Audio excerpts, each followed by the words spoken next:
sort of key points in the timeline that I think are relevant to a social science perspective on the internet.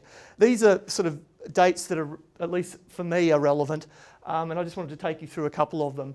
I'm going to skip over the more technical points, but 1984, for me, that was quite a significant date. William Gibson published his book Neuromancer. I read the Neuromancer series in the early 90s. How many of you have read Neuromancer or are aware of it? There's one hand that's gone up. Good. So William Gibson is the person who came up with the term cyberspace. And he has a book. His books are about, well, I guess a good way of explaining it is if you've seen the movie The Matrix, where people get sort of plugged into a virtual reality world and they're interacting with other people in this virtual reality. That's very much inspired by William Gibson's vision. I was very inspired by that in the 90s, and in some ways it influenced my initial work on the internet, as I'll be showing you in a second. Another key moment, I believe, is 1991. Tim Berners-Lee published the worldwide. Well, his work led to the establishment of the World Wide Web. There were other content management systems or content publishing services that were available at the time, but his was the one that took over. Another key moment for me, at least, is 1997. That's when the Internet Archive started large-scale archiving of the web. And so for those of you who have seen the Wayback Machine on the Internet Archive's website, it's a fantastic way to see how websites looked back in the past. So if you want to know how the UNSW website looked like in 2000, for example, you can type that into the browser and it will show an archived version of the website at that time.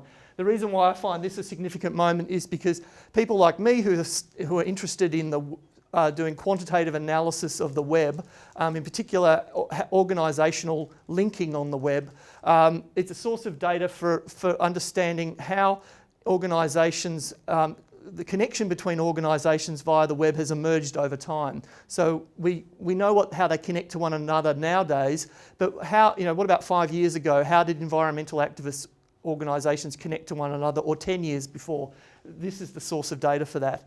1998 was also significant. That's when Larry Page and Sergey Brin published their PageRank search algorithm, which led to the emergence of the Google search engine. Prior to that, the way the companies were ranking material on the web was through basically text analysis. How many times the keyword that you were searching for appeared on a web page was a measure of its relevance to you. What these guys did was they said, no, it's not to do with whether or not the text appears on the website. Well, that's a condition for it to be relevant. But what's important is how other web pages link to each page. So it's the link structure of the web which drives relevance. So their idea is that a web page that is more relevant is going to be linked to by other relevant pages. So it's a network concept of relevance. So that was quite significant. 2003, I think, is quite significant. That's when Linden Labs launched Second Life, the virtual world Second Life. 2004 is when Mark Zuckerberg founded Facebook. 2004, I think, is also significant because that's when political bloggers became known, or it was seen that political bloggers were a force in politics. That was during the US presidential election at the time.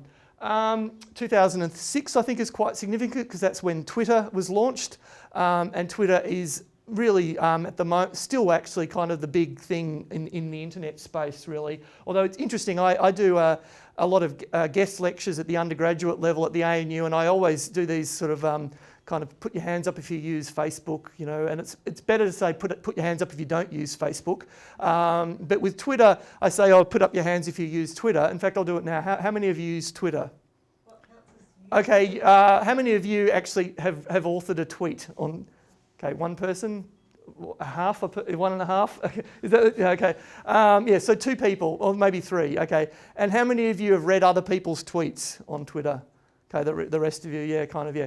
So I think that Twitter, you hear a lot about it, but it's mainly you're hearing it from journalists, academics, politicians, people who have an innate need to self-promote themselves.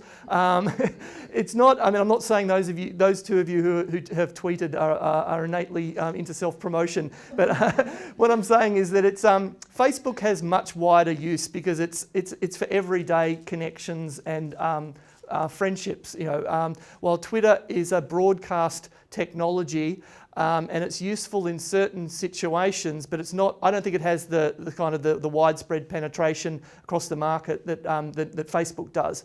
But still, there's still a lot of hype about Twitter, and it's an interesting source of data, and we're going to be looking at it today, I hope. Okay, and then I think 2011 is also quite notable because that's when there was a lot of talk about the role of social media in the Arab Spring or Arab Springs, and also the Occupy Wall Street movement. So there's talk about whether or not social media was a causal factor in what was happening in these different countries, Egypt and Tunisia, so there's a lot of talk about or debate about the role of social media, and to what extent it's actually causing unrest or contributing to unrest, social unrest.